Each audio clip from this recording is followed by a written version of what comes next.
T20 world cup में भारत से होने वाले मैच के बाइकआउट का फैसला। 15 फरवरी को मैच ना खेलने की वजह सामने आ गई।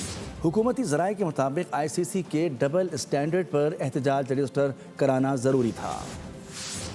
भारत से मैच नहीं खेलेंगे, हुकूमत पाकिस्तान का साफ अल्फाज में ऐलान। मेगा इवेंट में 15 फरवरी को रिवायती हरीफ से ना खेलने की वजूहात सामने आ गईं। ज़राए के मुताबिक भारत के खिलाफ मैच ना खेलने के फैसले की कई वजूहात हैं। हुकूमती ज़राए का कहना है कि बांग्लादेश से ICC का जानिबदाराना रवैया मरकजी हैसियत रखता है। हुकूमत पाकिस्तान इस मामले पर बांग्लादेश के साथ इज़हार यकजहती दिखाना चाहती थी। हुकूमती ज़राए के मुताबिक जय शाह ने अपने जानिबदाराना फैसलों से इंटरनेशनल क्रिकेट कौंसिल को इंडियन क्रिकेट कौंसिल बना दिया।